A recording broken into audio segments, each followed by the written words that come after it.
Hello guys, इससे पहले video में हम लोग Cauchy's general principle of convergence of sequence का प्रूफिंग किए थे, नेसेसरी एंड सफिशिएंट कंडीशन। अगर आपने वो वाला वीडियो नहीं देखा है तो प्लीज़ जाकर देख लीजिए। आगे इस वीडियो में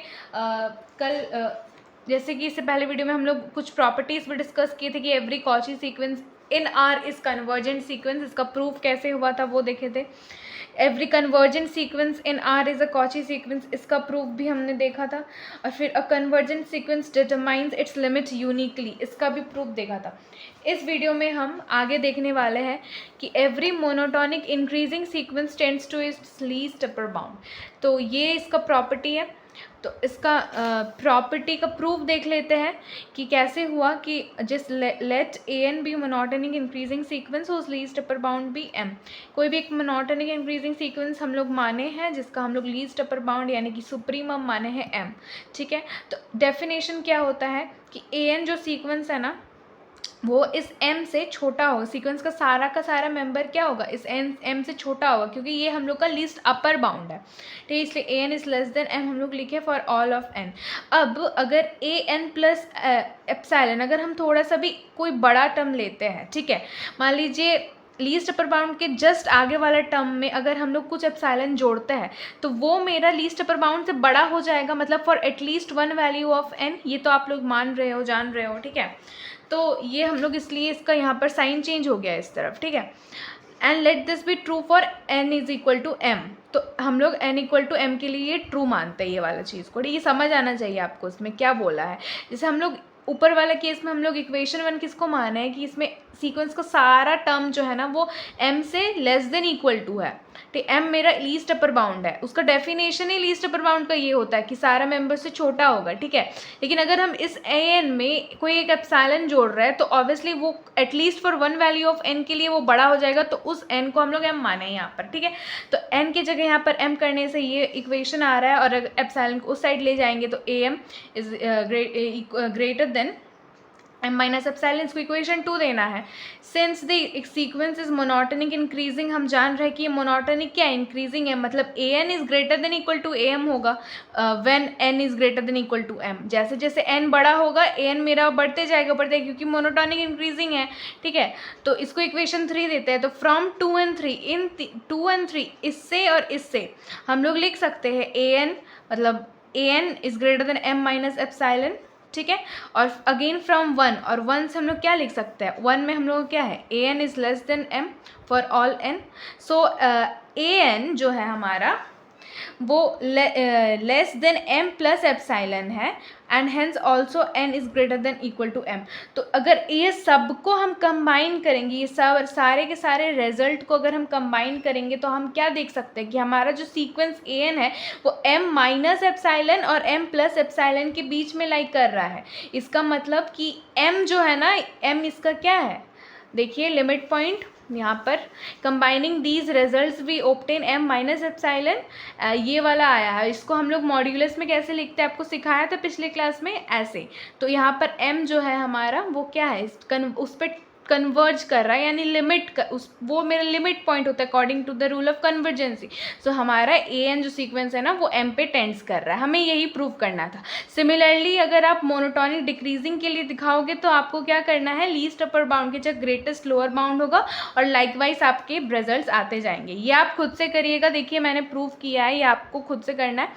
तो हम लोग ने देखा ये भी थ्योरम है, ये भी पूछा है, ऐसा नहीं कि ये सब फालतू का मैं बता रही हूँ, ये सब these are asked in the examination। Okay, इसके बाद हमारे पास एक और थ्योरम बचता है जो कि इम्पॉर्टेंट है, वो है every convergent sequence is bounded. अच्छा देखिए, ये सब प्रॉपर्टीज़ है, हम लोग जानते हैं कि सारा जो भी कन्वर्जेंट होगा वो बाउंडेड होगा।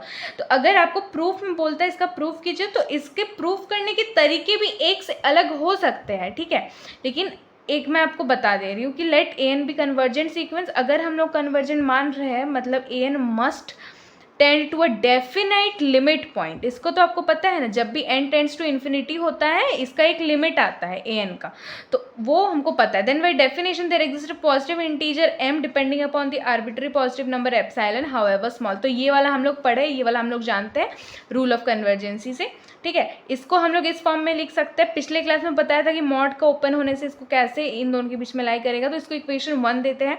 Now take the elements a1 a2 till an which are finite in number. अब हम लोग मानते हैं कि g जो है ना, and capital G and small g जो है, ये इसका लीस्ट अपर बाउंड और ग्रेटेस्ट लोअर बाउंड है, मतलब सुप्रीमम और इन्फीमम है, ठीक है।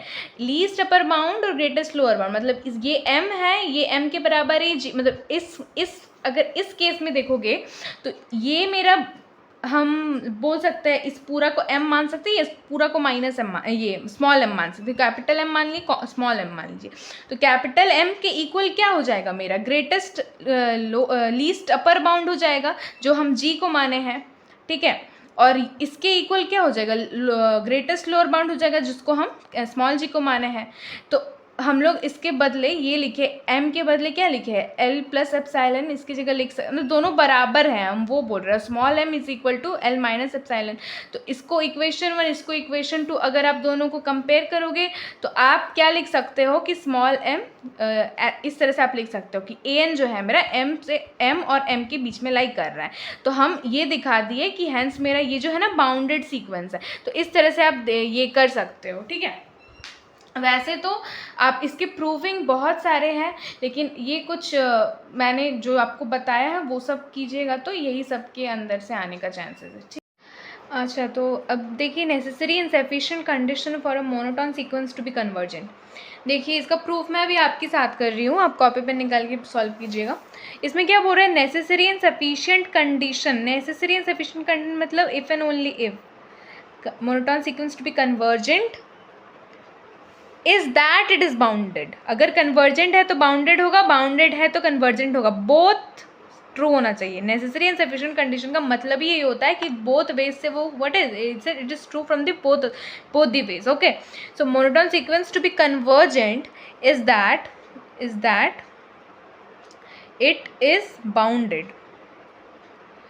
तो यहाँ पर हम लोग क्या ले रहे हैं, proof. Let's see the proof.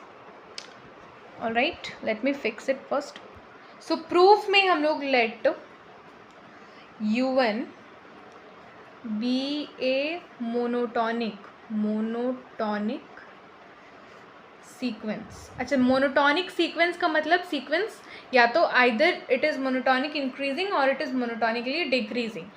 So let u1 be a monotonic sequence which is convergent,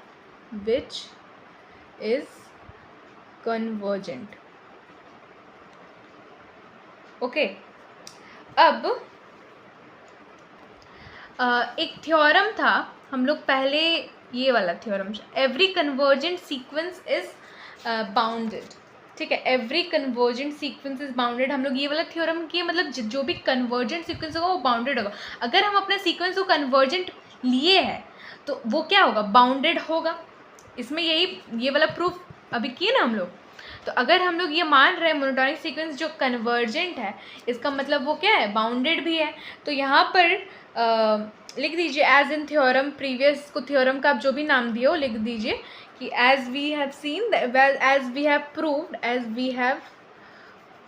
proved earlier, ऐसे लिख दीजिए, proved earlier that u1 is bounded, ठीक है। तो boundedness is a necessary condition, boundedness is a necessary condition. अब आप बोलोगे कि क्या हम एग्ज़ाम में भी यही करेंगे, तो मैं बोलूँगी जी नहीं। एग्ज़ाम में ये करोगे तो एग्जामिनर उधर ही से उठा के मारेगा, बोलेगा as we have proved earlier, तो बेटा कहाँ आपने प्रूव किया है। तो आपको दिखाना पड़ेगा, क्या दिखाना पड़ेगा, ये पूरे का पूरा थ्योरम। यस, इसको शॉर्ट में लिख लेना कैसे कैसे दिखाई हूँ मैं। Boundness is a necessary condition आपको दिखाना है। जैसे नेसेसरी कंडीशन आप दिखा दिए कि सीक्वेंस बाउंडेड है, तो आपको अब क्या सफिशिएंट कंडीशन दिखाना है कि क्या सीक्वेंस बाउंडेड तो है पर सीक्वेंस कन्वर्जेंट है। ठीक है। Next, let UN be a bounded अब हम लोग क्या इसमें हम लोग याद रखिए नेसेसरी कंडीशन ये हम लोग प्रूव कर रहे थे, नेसेसरी कंडीशन। अब नेसेसरी कंडीशन में हम लोग दिखाए कि ये बाउंडनेस है। अब हम लोग सफिशिएंट कंडीशन प्रूव करेंगे। ऐसे आपको एग्जाम में नहीं लिखना है, मैं आपको समझा रही हूँ, ठीक है, इसलिए मैं लिख रही हूँ, क्योंकि ये सब देखिए ये सब टर्म ना बहुत इंपॉर्टेंट होता है। आप पहले सुने होंगे इसका मतलब, लेकिन पता होना चाहिए ना मतलब क्या है। इफ़ एंड ओनली इफ समझते हो, नॉर्मल इफ और इफ एंड ओनली इफ, ये दोनों का अंतर समझ आता है। नॉर्मल इफ का मतलब होता है अगर ये हुआ तो ये होगा, इफ एंड ओनली इफ का मतलब होता है अगर ये हुआ तो ये होगा, लेकिन उल्टा भी अगर ये हुआ तो भी ये होगा, ये चीज होता है। एग्जाम्पल दूं आपको, if I secured 90% in my mid-sem or end-sem examination, I will go to vacation trip to the Manali, ठीक है, ये मेरा एक स्टेटमेंट है। लेकिन इस स्टेटमेंट को उल्टा करके अगर बोलूं, I will go to the trip to the Manali if I secure 90% in my college examination और किसी भी एग्जामिनेशन। तो ये क्या हुआ, मतलब अगर मैं 90% सिक्योर कर रही हूँ तब भी मैं जाऊँगी, मैं मनाली जाऊँगी, ठीक है, अगर मैं 90% सिक्योर कर रही हूँ। तो ये होता है दोनों तरफ से कंडीशन। आप कितना भी कंडीशन ये नेसेसरी एंड सफिशिएंट देख सकते हो रियल लाइफ में।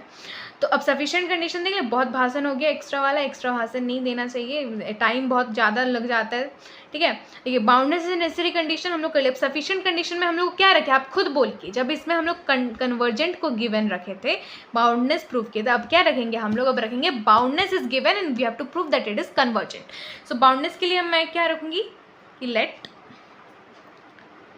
UN be a bounded monotonic sequence, ठीक है, bounded monotonic sequence.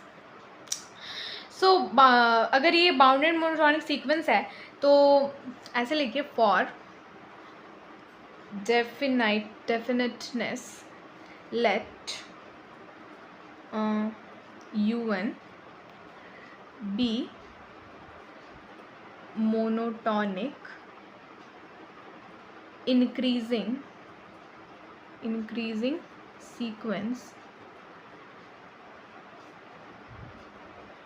sequence whose least upper bound, that is supremum,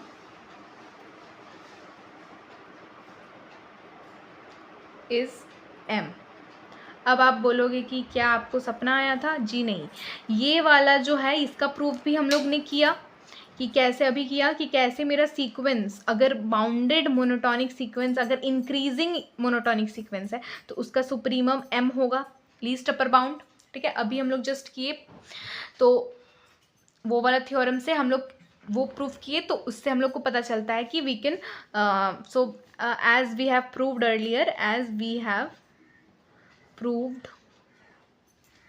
earlier, we can say that UN जो है sequence is converges to M, ठीक है। ये कहाँ से आया, ये वाला थ्योरम से आया जो हम लोग प्रूव किए अभी कि every monotonic increasing sequence tends to its least upper bound. तो अगर लीस्ट अपर बाउंड पे टेंड करेगा तो ये क्या कन्वर्ज करेगा इस पे लीस्ट अपर M पे, ठीक है। तो आगे देख लेते हैं। अब हम लोग को एक बार अच्छा, कन्वर्ज करेगा मतलब बाउंडेड है, कन्वर्ज मतलब क्या, बाउंडेड है, और सिर्फ तो लीस्ट अपर बाउंड होने से तो कोई सीक्वेंस बाउंडेड नहीं हो जाता ना। अगर सीक्वेंस को बाउंडेड दिखाना है तो वो लोअर बाउंड नीचे से भी बाउंडेड होना चाहिए, ऊपर से भी बाउंडेड होना चाहिए। तो अब हम लोग एक मोनोटॉनिक डिक्रीजिंग सीक्वेंस मानते हैं, जो डिक्रीजिंग सीक्वेंस से हम दिखाएंगे कि हमारा जो ग्रेटेस्ट लोअर बाउंड है ना वो भी क्या है, M पे जा रहा है। वो भी हम लोग आपको करने बोली थी मैं खुद से। Similarly if UN be a monotonic decreasing sequence whose greatest lower bound, अब फुल फॉर्म लिखोगे, इज एम, या आप लिखो साइड में infimum, infimum is M, then as in theorem जो भी है, या as we have proved earlier, then say proved earlier, earlier ऐसे लिख दो ब्रैकेट में, कि UN जो है कन्वर्जेस टू स्मॉल m। अभी ये कहाँ से आया, यही वो वाला थ्योरम बताई थी, और एक थ्योरम आपको खुद से घर में करने के लिए बोली थी ना, उससे आया था, ठीक है। तो अब मेरा हम इसमें शो कर दिए, जो हमारा लीस्ट अपर बाउंड है वो m पे, कैपिटल M पे जा रहा है, ग्रेटेस्ट लोअर बाउंड जो है हमारा स्मॉल m पे जा रहा है। So it is bounded from both the sides, okay. So if it is bounded then we can say that it is convergent, okay। The necessary and sufficient condition for a monotonic sequence is to be convergent is that is to be bounded। अब लिख दीजिए last में, the necessary and sufficient, या फिर आप इधर एक line अपने से ऐड कर दो कि ये जो है ना, ये ऐसे है, जो हमारा सीक्वेंस UN है ये ऐसे है, ये इसका मतलब वो क्या है, बाउंडेड हो गया। हेंस अगर ये बाउंडेड है तो ये क्या है, कन्वर्जेंट है। The necessary and sufficient condition for a monotonic sequence to be convergent